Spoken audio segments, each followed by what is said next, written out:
Salut à tous, soyez les bienvenus pour un nouvel épisode des Histoires de Maine. Alors cette semaine, je reviens avec le deuxième épisode de ma série du livre sur la place de Nancy pour une seconde interview que j'ai menée cette fois avec François-Régis de Guéniveau qui vient de publier son premier roman, Un dissident, chez Albin Michel.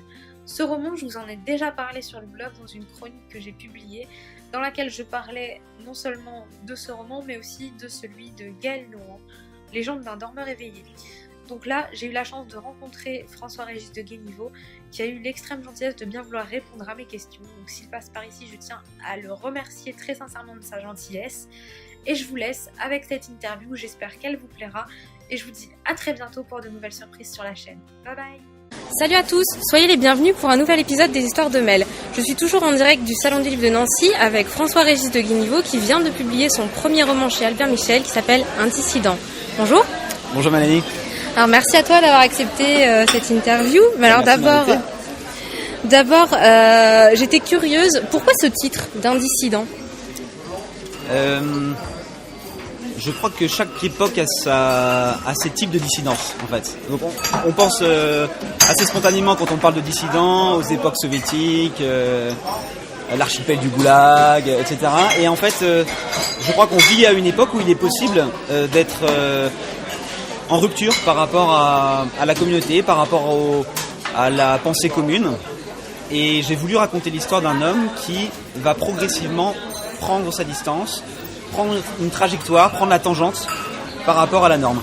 Donc c'est un dissident parmi plusieurs manières d'être en dissidence. D'accord. Est-ce que tu pourrais du coup nous raconter un petit peu l'histoire de ton personnage principal ? Ouais, donc c'est l'histoire de Christian Sittel, qui est un petit génie scientifique. Christian, il a vraiment de l'avance sur ses camarades dans tout ce qui est scientifique, mathématique. Il découpe le monde à travers ses démonstrations. Mais il lui manque peut-être une forme de simplicité dans la vie, une forme de chaleur. Il n'a qu'un seul ami et il s'est fait cet ami par hasard. Et progressivement, Christian va vouloir prendre part au nouveau monde qu'on connaît tous, qui est un monde de science, de technologie, où tout va très vite, et qui est un monde en fait qui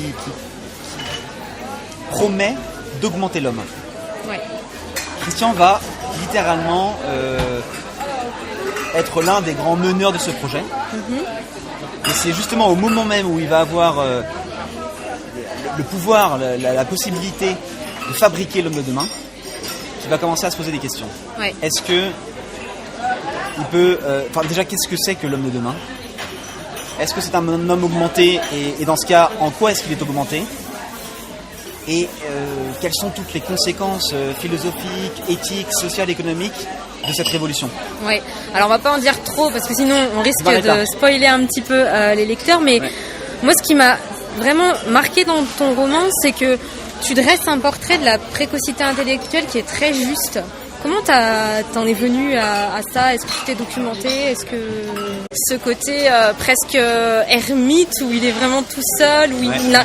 Moi, ce qui m'a marqué surtout, c'est cette phrase qu'il a à un moment dans le livre. On va pas dire à quel moment, mais ça m'a parlé vraiment. C'est j'ai conscience que je suis intellectuellement au-dessus des autres. Alors je mets des guillemets parce c'est pas parce qu'on est précoce qu'on est au-dessus des gens, c'est pas ça, c'est qu'on réfléchit différemment. Mais il dit lui-même, je n'arrive pas à me mettre au niveau des autres et ça me va très bien. Ouais. Ça fait peur cette phrase quoi. Oui, effectivement, Christian, il est élevé dans ce petit milieu provençal entre une mère froide et érudite très exigeante et un père visiblement banal, presque idiot. Et il se rend très vite compte du fait qu'il est effectivement supérieur, qu'il a beaucoup d'avance, de rapidité intellectuelle. Et donc pour répondre un peu plus à ta question, plus précisément, comment j'ai pu essayer de dresser ce portrait-là ? D'abord, j'ai toujours été fasciné par la question du génie. Les génies me fascinent, le génie en général me fascine, toutes les figures du génie me fascinent. Et puis c'est une source d'inspiration incroyable. On est abreuvé en fait, peut-être encore plus quand on est européen, d'histoire de génie artistique. Ouais. Les plus grands écrivains, les plus grands philosophes, les plus grands mathématiciens, etc. Donc déjà, ça c'était quelque chose qui me fascinait. Et puis par ailleurs, j'ai beaucoup lu de thèses psychologiques autour du génie. Et il y a notamment une psychanalyste qui a écrit une thèse très intéressante sur la question et qui est une des sources d'inspiration du roman. D'accord. Ensuite, une question aussi qui m'a marquée, et je crois que je suis pas la seule lectrice à l'avoir remarqué, c'est la question des interchapitres. Ouais. Parce que tu en parles déjà dans la vidéo de la rentrée littéraire d'Albert Michel. Et moi finalement j'ai écouté ce que tu disais, où tu expliquais que c'était une manière pour toi de faire respirer ton texte. Ouais. Et du coup j'ai fait une petite expérience. Une fois que j'ai eu fini de lire le roman, je n'ai relu que les interchapitres en fait. Et on se rend compte que c'est presque une mise en abîme de récit, exactement. Une espèce de nouvelle mystique. Je me trompe ou pas ? C'est exactement ce que tu décris. Ça permet à la fois, pendant qu'on est dans la lecture, de faire effectivement des pauses et donc de prendre la distance par rapport à l'histoire qui est en cours. Mm-hmm. Parce que ces interchapitres sont écrits dans un style plus mystique, effectivement. Presque lyrique. Plus flou. Alors je sais pas si c'est lyrique, mais en tout cas c'est plus flou, effectivement. C'est plus flou et du coup ça permet peut-être un peu de reposer l'esprit et en même temps de lui laisser des portes. Oui. Donc il y a plusieurs interprétations possibles. Et je pense qu'à la fin, si on relit tous ces interchapitres, on y trouve une métaphore de l'histoire, de l'intrigue principale. C'est ça. Qui est à la fois la métaphore de l'histoire de Christian, mais aussi, à mon sens, la métaphore de l'évolution de l'humanité, qui est l'un des grands thèmes du roman. Ouais. Mais alors justement, dans ces interchapitres, moi j'ai une petite théorie. Je pense que les deux personnages qu'on retrouve dans les interchapitres sont l'ami de Christian, l'ami I et l'ami IE. On dira, c'est bien ça ? C'est bien ça, on peut lire absolument comme ça. Et alors on n'est pas obligé de le lire comme ça, attention. De le lire comme ça. Donc je spoile pas le lecteur ici, c'est moi qui l'ai lu comme ça. Voilà. Après on peut très bien le lire autrement. Donc c'est pour ça je vous engage à le lire et à nous dire en commentaire ou ailleurs ce que vous en pensez, parce que ce n'est que mon interprétation. Ouais. Mais j'avais envie d'une confirmation ou d'une affirmation. Voilà. Tu as très bien lu et mon but c'était justement que le lecteur puisse voir cette interprétation-là ou une autre interprétation qui est plus métaphorique. Et ça me va très bien s'il reste sur cette interprétation-là. D'accord. Il est libre. Donc on a un double récit quelque part. Ouais. On a la frénésie intellectuelle de Christian qui est reposée par ses interchapitres au Exactement, final. Absolument. Donc voilà. Et du coup, l'idée du roman, l'idée de cette histoire, elle est née à travers ces thèses sur des génies que tu as lues, ou il y a eu d'autres choses derrière ? Non, alors la source principale, elle vient du sujet du transhumanisme. Sujet du transhumanisme. D'accord. C'est-à-dire de l'homme augmenté par la science, par les technologies. En fait, j'étais très marqué il y a 4 ou 5 ans par une conférence d'un chirurgien qui s'appelle Laurent Alexandre. Et qui expliquait devant un parterre de chercheurs et de scientifiques et d'hommes d'affaires que nous étions entrés dans une nouvelle ère de l'histoire de l'humanité, parce que c'est une ère à partir de laquelle on est à la fois conscient de notre propre évolution et on va pouvoir agir sur notre évolution grâce à la technique. Oui. Et il expliquait devant ce parterre de chercheurs toutes les conséquences de ce bouleversement technique. Et c'est ce que tu montres en fait dans le roman, parce que ça pose une question qui est d'abord et avant tout éthique à mon sens. Qu'est-ce qu'on peut faire ou ne pas faire ? Est-ce qu'on peut jouer à l'apprenti sorcier ? Est-ce qu'on peut transformer ? Est-ce qu'on peut choisir les dons qu'on va donner à son enfant ou pas ? Exactement. Là tu donnes des exemples effectivement précis qui sont très parlants à mon avis.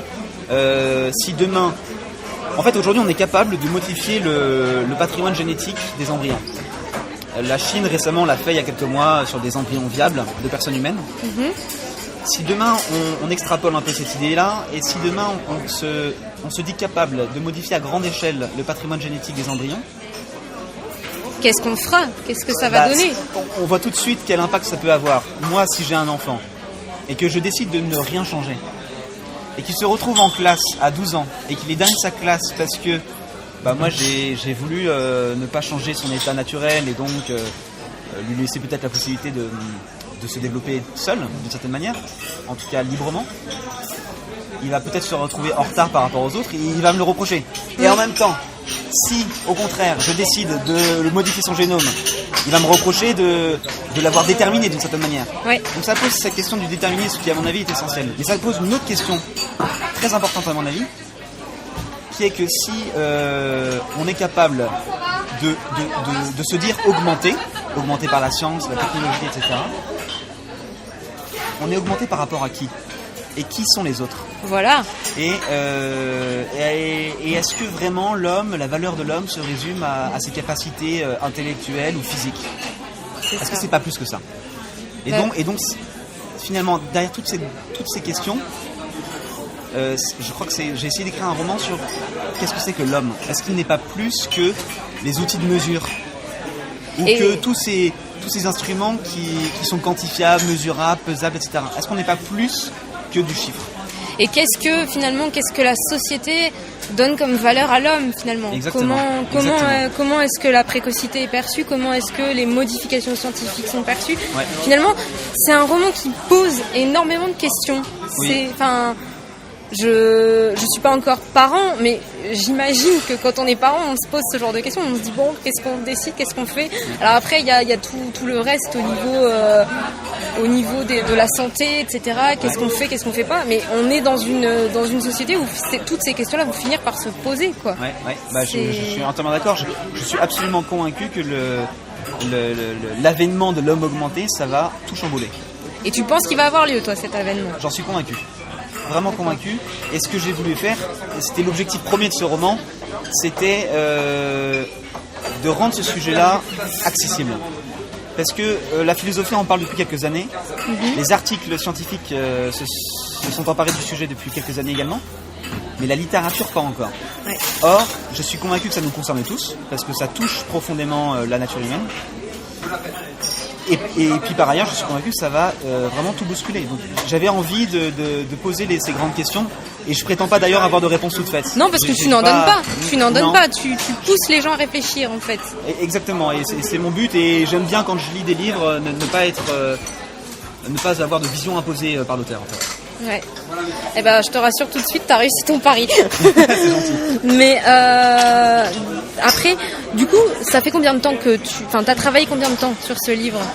Alors, j'avais l'idée en tête, disons que j'avais le sujet en tête avant de m'y mettre.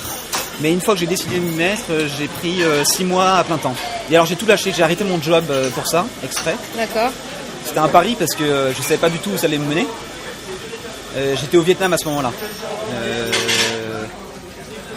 Je bossais dans une grosse boîte dans le e-commerce. Et à un moment donné, j'ai dit c'est peut-être le meilleur moment de ma vie où je peux enfin réaliser mon rêve, qui est d'écrire. Ouais. Et on va voir ce que ça donne.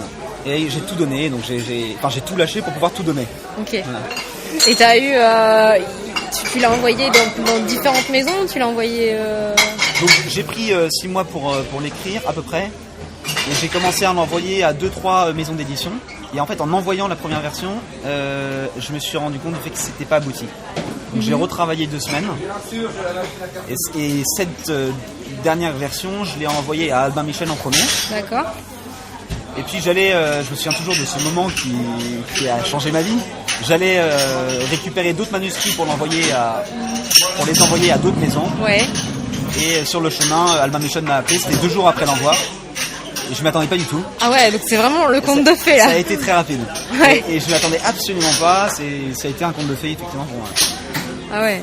Et oui, effectivement, je crois que c'est le rêve de tout écrivain. Ouais, j'aurais jamais imaginé qu'un jour j'allais vivre un conte de fées. Ouais, voilà. Alors petite question, j'en reviens au roman. Là, j'ai pas la réponse. Du coup, je te le demande. Il y a 2 clochards dans ton roman. Oui. Il y en a un qui intervient plus, on va pas trop dire quand, mais au début de l'histoire, dans la fin de l'adolescence de Christian, et un deuxième qui apparaît à New York beaucoup plus tard, 15-20 ans après, je crois. Oui, exactement. Si je ne m'abuse. Ouais, c'est ça. Alors, moi je me suis demandé, est-ce que ce sont les 2 mêmes ? Alors, on m'a déjà posé ces questions et je suis content qu'on se la pose en fait. Parce que, alors, pour moi, ce sont 2 personnages différents. Mais d'abord, ils ont en point commun, évidemment, d'être tous les 2 des sans domicile fixe. Et en fait, ils ont quand même, au-delà de leur situation sociale, ils ont d'autres points communs. C'est qu'ils bousculent un peu Christian. Oui. Et d'une certaine manière, ce sont des passeurs, ces gens-là. Ils jouent le rôle de passeurs dans l'histoire. Ils vont permettre à Christian de passer d'un monde à l'autre. Et là encore, progressivement d'être plus sensible à des choses qui ne l'intéressaient guère dans son enfance. Ouais. Et là encore, du coup, j'en reviens aux fameuses interchapitres où là, il y a un rôle à jouer dans ces deux personnages-là. Ouais. Donc j'en dis pas plus pour donner un petit peu envie aux gens d'aller voir. Je me suis pas trompée. C'est exactement ça. Bon. Et en fait, à travers ces deux personnages, si je devais essayer de les résumer, c'est donc le rôle du passeur, mais c'est aussi, en fait, ils représentent d'une certaine manière la dissidence. Parce qu'ils échappent à tout. Ils échappent au système, Ouais. ils échappent au progrès technique, ils échappent en fait à l'évolution de l'humanité. Mais finalement, est-ce que c'est pas aussi une manière de rappeler qu'on peut revenir un peu en arrière, revenir aux sources et revenir peut-être à l'essentiel.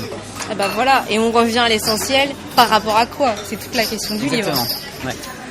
Alors dernière question, pourquoi Stravinsky et pourquoi Pina Bausch? Alors donc là d'abord, encore parce faut que, lire, hein, pour savoir, lire. on va pas dire pourquoi, mais faut lire. Pourquoi? Mais cela dit, Stravinsky arrive tout de suite. Oui. Donc dès les premières pages, on sera au courant. D'abord parce que j'adore ça. Le Sacre du printemps de Stravinsky, c'est une musique qui m'a toujours beaucoup marqué, que je trouve extrêmement riche, complexe mais brillante, dérangeante, géniale. Et la chorégraphie de Pina Bausch, j'ai eu la chance de la voir quand j'étais à New York, parce que je suis passé à New York il y a quelques années. Et j'avais vu la chorégraphie de Pina Bausch pour le Sacre du printemps. Pourquoi ce choix dans le livre? Parce que il s'agit bien du Sacre du printemps. Et qu'est-ce que c'est que le printemps? C'est la renaissance, c'est la saison de la renaissance. Or, c'est l'histoire d'une renaissance, à plusieurs titres. Voilà, c'est encore une métaphore. C'est une métaphore à la fois de l'évolution humaine qui a besoin de se détruire pour renaître. C'est la thématique de l'homme augmenté. Hein. Oui. C'est l'homme qui est capable de faire du nouvel homme un dieu. Donc il y a une renaissance quelque part là-dedans. Et c'est également la renaissance de Christian parce que les choses vont se transformer en lui. Il va y avoir une vraie évolution. Et c'est pour ça qu'il est né le premier jour du printemps. Donc oui, c'est un roman qui bouscule les codes finalement presque, enfin littérairement tu reprends des codes existants, les codes de la nouvelle, les codes du mysticisme, le récit, la rapidité du récit, et en même temps tu bouscules les codes sociétaux presque en fait. Oui. Ça pousse vraiment à réfléchir. Donc voilà, pour les gens qui veulent réfléchir, qui se posent des questions sur tout ça, franchement n'hésitez pas, d'abord parce que c'était un premier roman quand même, t'as fait fort. Et puis voilà, c'est vraiment une histoire qui mérite parce que ça pose, à mon sens, ça pose les bonnes questions dans le monde dans lequel on vit. Donc n'hésitez pas à lire ce livre et à en parler, à dire ce que vous en avez pensé. Voilà. Donc j'étais ravie de te recevoir sur l'histoire de Mel. Merci beaucoup. Merci à toi. Et puis moi, je vous dis à bientôt pour de nouveaux épisodes. Bye bye.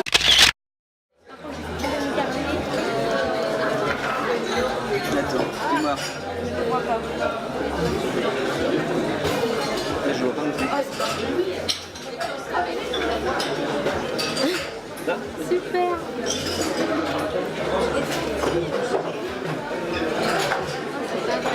Il a buté sur mon pied en fait. Il est passé de l'autre côté? Il est tombé. Ah attends, il est là. Hop. Merci. Skin? Ouais. Ah bah oui. C'est bon.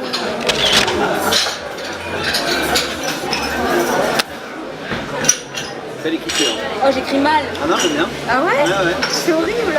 Non. On sort les devoirs dissidents, pourquoi c'est tout prisonnier.